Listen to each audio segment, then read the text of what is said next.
Welcome to the GarthCast for today, February 25th, 2021.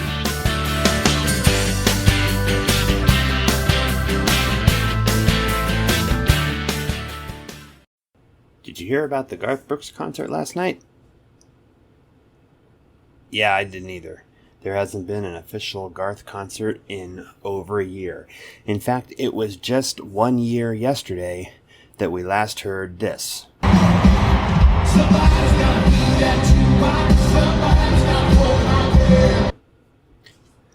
A year ago, February 22nd, 2020, Garth Brooks brought to Ford Field in Detroit, Michigan. According to the Detroit Free Press, he brought hits, high energy, and a time-tested game plan for 70,000 fans. In an article reviewing the concert from February 22nd, 2020, even though this is a year later, thought we'd take a look back. A Garth Brooks concert is a mix of curiously intriguing elements, part rowdy inspiration, part shrewd calculation, part painstaking precision, part go-it-alone intimacy. The country music powerhouse brought them all Saturday night to Ford Field for the biggest Detroit show of his career, playing to more than 70,000 people to set a concert attendance record at the 18-year-old venue. The concert, his first here in 5 years, found him performing in the round and debuting an impressive new stage, a 17,000 square foot expanse with a cube of giant video screens overhead, supported by tall LED-lined columns. The show was supersized and carefully plotted. Just before the 2-hour-plus festivities kicked off with the party anthems All Day Long and Rodeo, the crowd was informed the concert would be recorded. Brooks later confirmed on stage that it will be part of a live album, the third of his career. His famous fixation with detail showed itself midway through the set. The next song, he explained, would actually become the album's closing track, so it needed to get a certain response. Brooks then directed fans to structure their cheering. Please get intense when the vocal kicks in. The song turned out to be All American Kid, a relatively little performed track from the 2014 album Man Against Machine. It was a night when even the spontaneity seemed studied. Still, Brooks and his band delivered well-executed renditions of well-chiseled hits, eliciting ear-splitting roar after ear-splitting roar from the Detroit crowd. This wasn't an audience that needed much buttering up. Tickets had sold out in 90 minutes. But Brooks helped his cause in the Detroit Lions house by donning a number 20 Barry Sanders jersey. Chants of "Barry, Barry" broke out across the stadium as he paused to explain the wardrobe choice. "You guys got the greatest player in NFL history, in my opinion," he said of the retired running back. At 58, and unapologetically sporting a bit of a belly under the tightly tucked Sanders jersey, Brooks was a hard-working, sweat-soaked dynamo, scampering across the stage and playing to all corners of the stadium. He was 30 minutes in before slowing things down, when the ballad "The River" transformed the venue into an ocean of twinkling cell phone lights. Brooks is a master strategist in the craft of audience connection, a performer who has scrutinized, analyzed, and zeroed in on what clicks. Saturday at Ford Field came off just like the most important, exciting night of his life, just like it's come off every other time he's manned a concert stage. The gushing might be overboard, the tricks well worn, but he sells the fantasy of the moment like few others. At a Garth Brooks concert, you're not just watching a big star in a big situation. You're watching a big star who knows you're watching him in a big situation, and he's contrived the right moves to play up that bond. His voice cracking up in a show of awe when tens of thousands start singing along to a ballad, chuckling and shaking his head during high-energy tunes as if in disbelief at fans' fervor, yelping and exclaiming that he's got the best job in the world, yes, thanks to you. Another demonstration of his savvy came later Saturday evening when a smattering of concertgoers hit the aisles during the encore to beat the crowd rush. It's a standard at nearly every big concert. Performers typically ignore it, or, once in a blue moon, playfully mock it. Brooks, instead, cheerfully bid them a good night. It was a subtle but telling maneuver. Shucks, he gets it. We're having fun here, but we all have obligations. It's all good. Nobody's going to leave a Garth show feeling regret on his watch. Cynical or not, 3 decades on, it's a brand of showmanship that clearly works. And then there's the ace card in his back pocket. Brooks's songs have aged well. That musical durability served him well Saturday, whether on a 31-year-old ballad or on a dramatic set piece such as The Thunder Rolls. Alongside the bursts of Tom Cruise on Oprah's couch exuberance, there were moments of time-tested sincerity.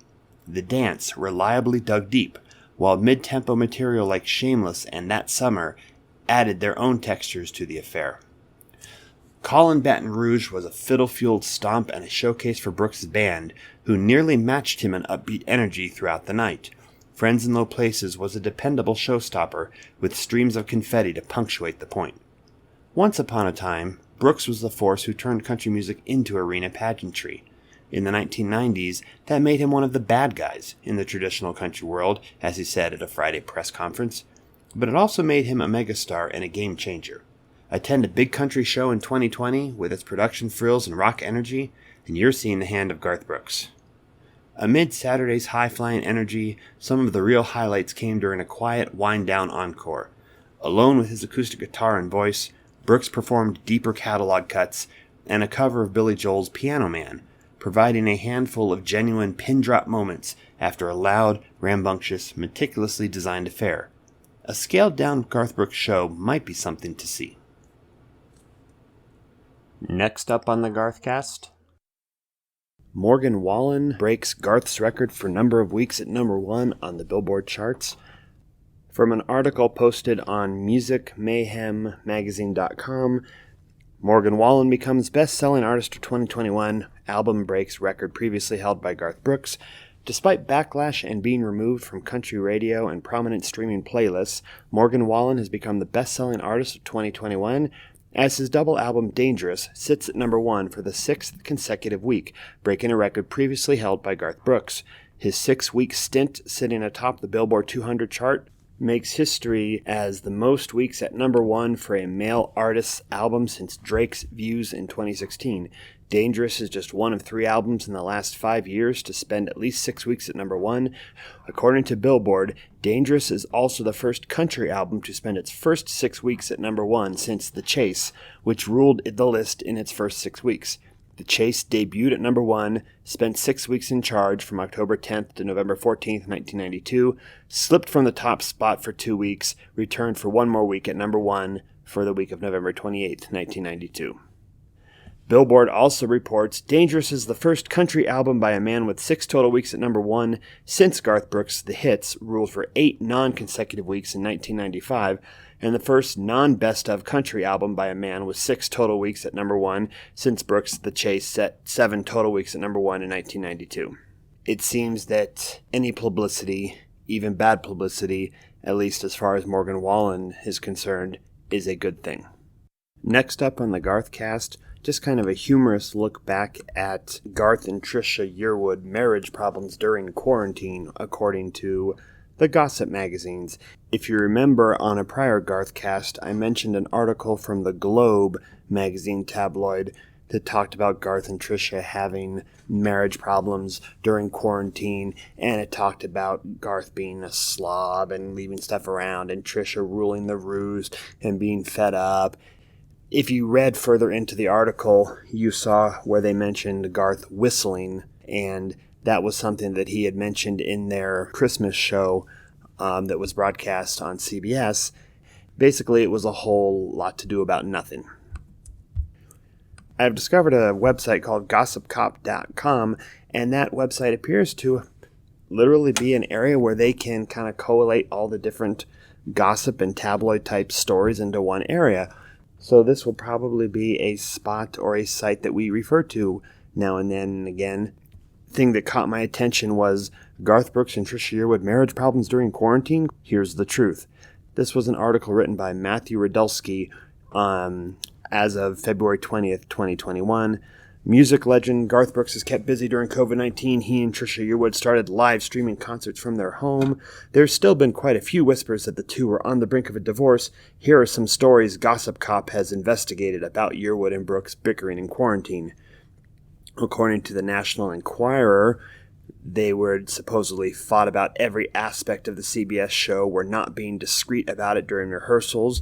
The couple reportedly couldn't even agree on what kind of health precautions they needed to take. Gossip Cop pointed out the special consisted of the two taking requests, so it's unclear what rehearsal would even entail. Yearwood spoke glowingly about her husband when promoting the show, calling Garth Brooks a really wonderful source of strength for her.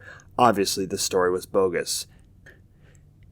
The article was definitely bogus if you took any look at the TV special, saw how they acted, and then realized that, yes, their requests were, quote, live, unquote, but really probably were not all truly spur of the moment. So there could have been some rehearsals, but there's nothing to the story, obviously. Then Gossip Cop talks about the Globe article, Marriage in Crisis, and since we've already gone over that article, I won't need to review that one. OK Magazine reported that Yearwood was fed up with Brooks' sloppy ways and they were bickering nonstop in lockdown. This ridiculous narrative stemmed from an interview the two did with Extra, where Brooks said his whistling drives Yearwood absolutely nuts. The tabloid took that kernel of truth and invented an absurd narrative about deodorant. According to Gossip Cop, tabloids have been spinning the divorce rumor for Garth and Trisha even before COVID-19 changed the world. Guys, this is a kind of an interesting site. They seem to literally do some of the work that we have done in trying to dive their way through the rather humorous articles that sometimes come out about Garth and other celebrities. So Gossip Cop will be potentially a recurring feature on the GarthCast. Depends on how many times or if he and Trisha are mentioned in their articles and on their site at all. Next up, let's take a look at one of the more influential bootleg collection of songs that Garth ended up being associated with since his rise to prominence in the early to mid-90s. A collection called The Hungry Years. Garth used to perform at various clubs around Oklahoma and around Stillwater, Oklahoma specifically, around the time he was beginning to get ready to move to Nashville and pursue his career in music. He used to perform at a place called Willie's Saloon in Stillwater, Oklahoma, and it was here where he recorded a few shows and sold tapes of his shows to help support his trip to Nashville. The original recordings date back 1986, were made on an analog cassette tapes, not digital formats at all, and the collections that currently circulate with 18, 23, 24, 25, and maybe 27 songs. The complete collection contains a total of 29 songs. The song lists are in order as follows: Tequila Sunrise, Piano Man, Much Too Young to Feel This Damn Old, Time in a Bottle, Rocket Man, Steamroller Blues, Dreams, House on Pooh Corner, Mrs. Robinson, Cats in the Cradle, Come Monday, Please Come to Boston, Night Moves, Mr. Bojangles, The Boxer, Sweet Baby James, Turn the Page, Redneck Mother, Only the Good Die Young, and then Guitar Town, Taxi, You Never Even Call Me By My Name. It's at this point that Garth takes a break from his set and introduces a man named Craig Clemens. Craig Clemens then sings the following songs: OSU Sorority Girls, Oh, My New Tony Lamas, Ain't That a At that point, Garth comes back up on stage for two more songs: That's the Way Love Goes and Which One of Them. Those are the full songs listed in the Hungry Years recording that I have been able to collate over the past 25 plus years, trying to find as complete of a collection as possible. To my knowledge, that is the complete collection, the full collection of 29 songs. Finally, on the GarthCast today, a quick note: as this GarthCast was being put together, a story broke that concerns Garth and Trisha and COVID-19. From the official Garth Brooks Facebook page came this note: Garth Brooks and Trisha Yearwood, currently quarantining at home on the heels of a recent positive COVID test by a member of their team, are going to be spending a bit more time there. Subsequent tests they've had in recent days have indicated Trisha has contracted COVID while Garth remains negative. The Queen and I have now tested twice, he confirms, adding, officially she's diagnosed as on her way out of the tunnel now, though, which I'm extremely thankful for. Severe winter weather in Tennessee prevented the couple from getting tested until almost a week after their initial exposure. Once they did, they continued to quarantine together. Anyone who knows me knows my world begins and ends with Miss Yearwood, so she and I will ride through this together, he says, explaining he'll be out of the spotlight and not doing things like his weekly Inside Studio G conversation on Facebook for a little while. And anyone who knows her knows she's a fighter, and she's been doing everything right, so I know we'll walk out the other side of this thing together. Trisha is doing okay so far, but is dealing with symptoms. She's tough. She's stronger than me, Garth says, though he welcomes any prayers and good thoughts anyone wants to send her way. If anyone asks, that's what you can do for her. That's what I'm doing, he says. Living with her, I sometimes take it for granted she's one of the greatest voices in all of music, so the possible long-term effects on her concern me as her husband and as a fan, he continues. We're very lucky she is currently under the greatest care in the best city for treating and healing singers. Team Garth. That story kind of affected everything as far as putting together the GarthCast, but best wishes and definitely our thoughts and prayers are with Garth and Trisha and their team. Hey, if you were a member of the PlanetGarth.com message forums that recently went down and you would like a place to maybe reestablish or continue your Garth fandom online, then send your email from PlanetGarth.com and your username from PlanetGarth.com to GarthCast@Mac.com or to GarthCop@gmail.com, and we will pass along your information to Spud, also known as Garth Medic, from the PlanetGarth.com admin team. Hopefully we can reestablish a little bit of the presence for Garth fandom that PlanetGarth.com used to be. To close out the show today, I would like to feature a new cover, this time by Stephen Thomas of the Stephen Thomas Music YouTube channel, performing Stronger Than Me.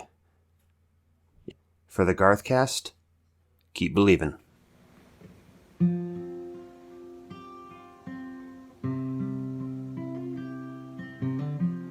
She always says that I'm the rock that she leans on, but it's so hard to believe,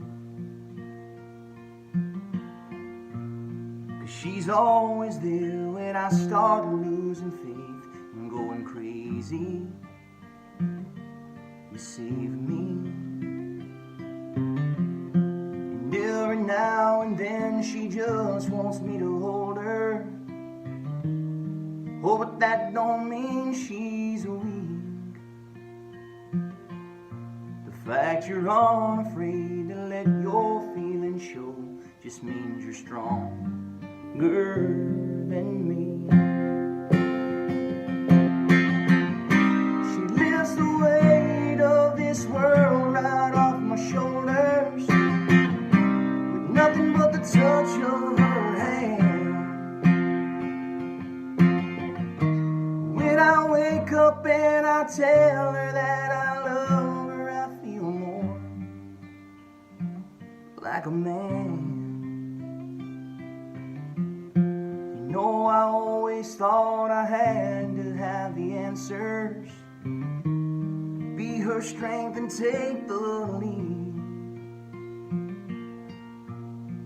But when it comes to anything that really matters, you're stronger than me. She lifts the weight of this world right off my shoulders with nothing but the touch of her hand.